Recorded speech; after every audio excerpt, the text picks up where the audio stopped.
Mm-hmm. Mm-hmm. Let's go. Mm-hmm. Good morning and welcome back, Blitzers, to another Tuesday edition of the Buckeye Blitz podcast. I'm your host, Chad Stryker. Thank you for taking a little bit of your day with us and listening to what we have to say. Please, if you wouldn't mind, hit that like and subscribe button for updates. The like button really helps us with the algorithm with YouTube, so it helps us surface more to the top programs that have to do with Ohio State football. So, without further ado, let's get started, shall we? So, today, I'm going to do two things today. I have a couple mailbag submissions, one from YouTube and a couple that came in on my website, and I'll address those. And then I also mentioned we'd be doing a little bit of the state of the position, so I'll be talking a little bit about the running backs this week. So, this submission came in on YouTube after after my rant last week about NIL and people trying to help and what's going on with the foundation and the cohesion and certain media members. So the question really was, why not call out the specific individuals who are undermining the NIL collectives? First, appreciate the comment, appreciate the question.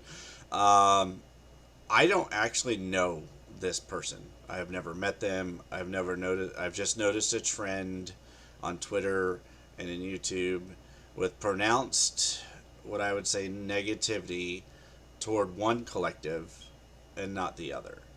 So, without knowing this person and not knowing why they're doing it, not knowing why they're saying the things that they are, we're all entitled to differing opinions, which is why I posted what I posted. Everybody can have their own opinion. But what I can say is, kind of a reiteration of my Friday rant. I have worked in nonprofit. I have helped fundraising for missions trips for folks in high school and in college. And a lot of people, especially, depending on the generation, don't view that age group as something to donate towards, especially college kids. The thought is they could get a part time job while they're in college. Why would I give them money? Why would I take my money and do any of this? And so it is incredibly difficult to get people to have a desire to donate money to kids after the age of 18. Now, that being said, the person that had issues with the foundation probably isn't going to change their mind until someone confronts them. So, whatever it is, whatever's going on, I just want it ironed out. That's why I brought it to the forefront. I didn't do it because I felt like, oh, well, I'm just going to, try to get to shake hands with Brian Schottenstein or I was just hoping to help some and shed a little light on how difficult it can be and how thankless it can be in the NIL space and in the nonprofit space. And, all that's to say, just I'd really like it if everybody would just play nice. I know that's not the world we live in, unfortunately, but, I did what I did in an effort to try to help. So, to kind of address the question itself, I don't know the individual. I couldn't walk up to them and talk to them and say, hey, why are you doing this? My hope was just that I'd put a little emphasis on how hard it can be to do fundraising, and especially when you're volunteering your time and you have other things going on in your life. Everything requires time, so you're buying you know hours of the day to either work at your job, to do volunteering, and everything you do takes away from something else. So, what's your time worth, essentially? And so, one of the things that I was really trying to do was just say, hey, let's help. Let's try to get them some help, and maybe we can help keep Ohio State student athletes, on top, and the athletic department on top. So. Thanks for the question, though. Again, tough one. That's a tough one for me. I don't know him. I just was upset about the way that was all going. So, Second mailbag question. There were two very similar ones. And I had someone ask me in person this question on Saturday, so thank you, Jamie, for the question.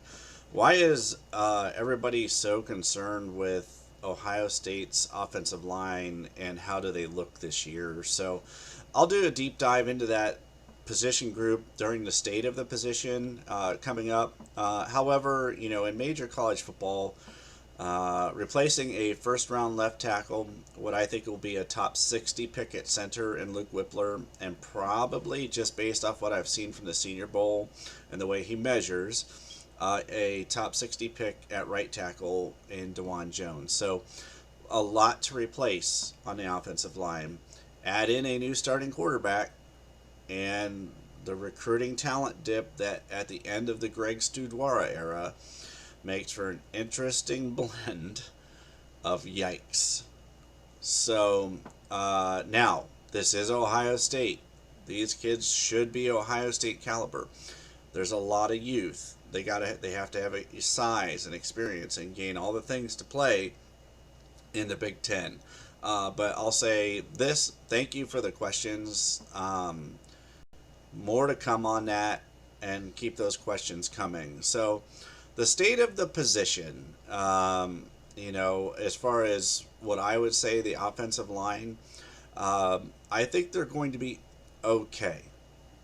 With Josh Fryer being the sixth man last year, he did a spot start, I believe it was against Northwestern, looked really good, played a lot in later games. Would be surprised to see him at left tackle. I touched on that previously. So we'll see how it all shakes out. I think that, again, I think they're going to be okay. I think they're going to add another piece or two for depth out of the transfer portal in May. But I'll do a deep dive into that in the coming weeks. So this year, the state of the position when it comes to our running back room for 2023. First up, Mayan Williams and Travion Henderson. I am thrilled that Mayan Williams is coming back. He runs with an attitude. I like the way he runs the ball. He's one cut and downhill.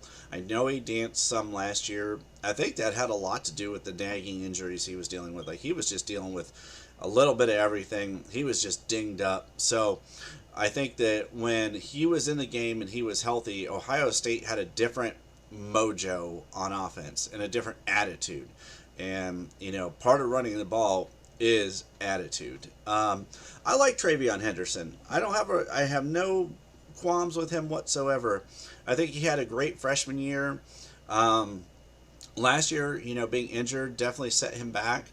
I think for me, if I was going to assess Travion, he needs to maybe not try every play to hit a home run. Just get the 3 or 4 yards that are there and live for the next play and put that out of your head, and then eventually the sea will part and you'll hit that home run. It's not going to be, you're playing in the Big Ten against Division I scholarship football players.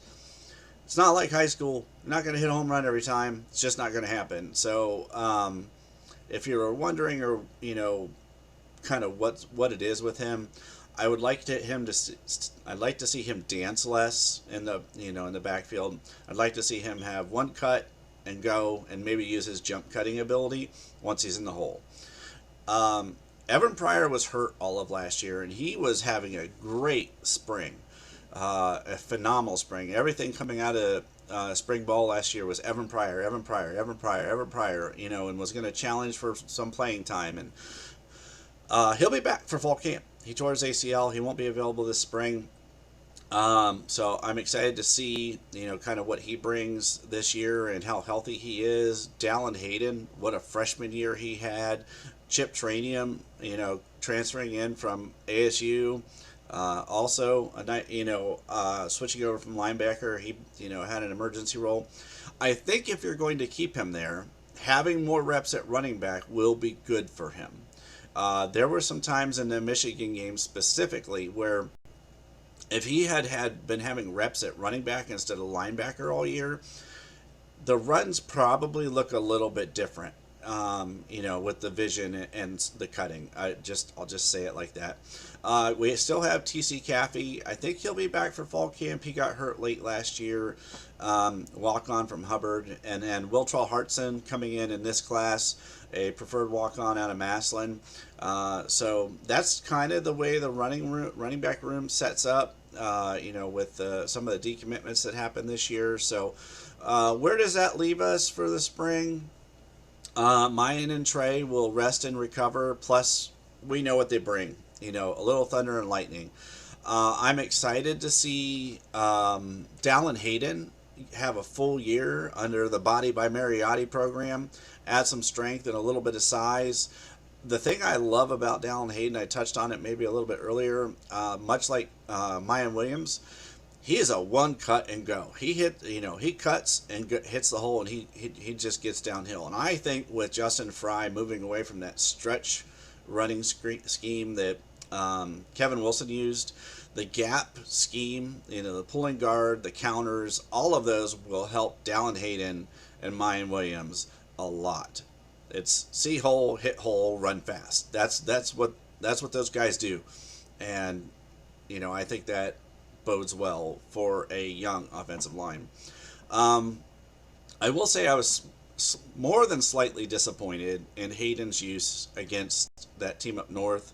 And honestly, I didn't understand it. It still kind of pisses me off because, as I mentioned, some of those runs that they hit with Chip Trainum, I guarantee you, if Dallin Hayden's running the ball, there's at least one, probably two, where he's taking it to the house. The way that the hole opened up. So, it's all hindsight now, but that's where we are. I do think Dallin Hayden is the next man up in the rotation. No slight to Evan Pryor. I think Evan Pryor has a different type of skill set and can be used in different ways. So that whole thing kind of leads me to Evan Pryor. So Dallin Hayden, I expect to be number 3 on the depth chart. No promises, but I wouldn't be shocked. I fully expect Evan Pryor to be more in the Xavier Johnson role. Evan Pryor's a phenomenal athlete. He's great out of the backfield.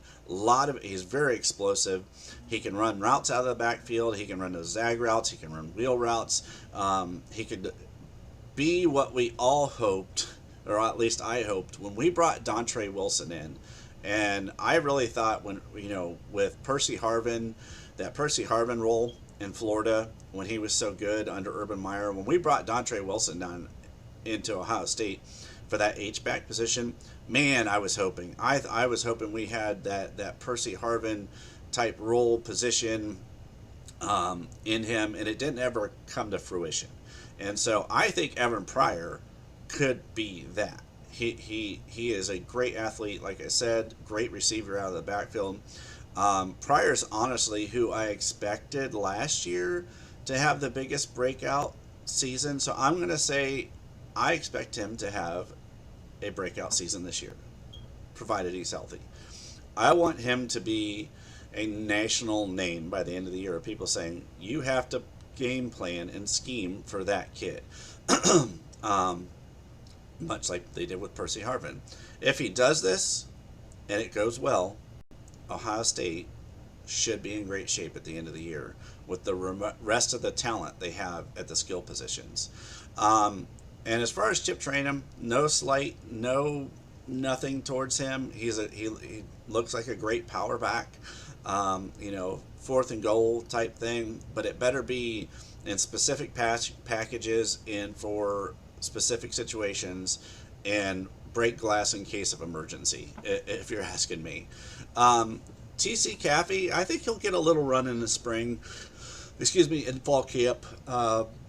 He's a little on the smaller side. I think we'll see him in limited action. Not sure what to expect coming off his injury, but with the depth in that room, same with Wiltrell Hartson. I don't expect to see him this year. He should probably be a redshirt, but if he can help in the kick return game, saying Carnell Tate doesn't make an immediate impact, which I find really hard to believe. But if he doesn't, or as maybe a secondary kick returner. That is where I could see Wiltrell Hartson making contributions, is on special teams. So this position group is as deep and as talented. It's probably, I would say, tied for second on my list with quarterback and linebacker for the most talented group. It's not as deep as the wide receiver group, but there is a lot of talent, and if everybody continues to stay healthy, I think for the next couple of years they're in good hands. And that takes me to my final kind of Q&A mailbag question, that about the whole team, the team as a whole. What are the deepest and most talented position groups? So I would say number one, wide receivers. Everyone else is just vying for second. What Brian Hartline's been able to do, unreal.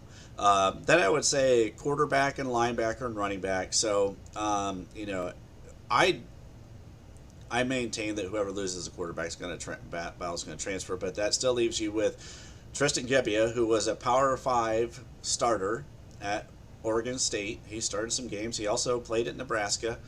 And then you have Lincoln Keenholz coming in, another highly touted recruit. So deep quarterback room. Linebacker, of course, you have Tommy and Steele. Then you have C.J. Hicks, Reed Carrico, Gabe Powers, Cody Simon. I could go on. Some real talent there. And then the running back room that we just went over. So no slight to the defensive line. I just think they're not quite as deep. So, defensive line and tight end would be third, because I don't think that tight end room is quite as deep. It's deep, but not quite as deep as the others. Defensive secondary, special teams, and then lastly, offensive line.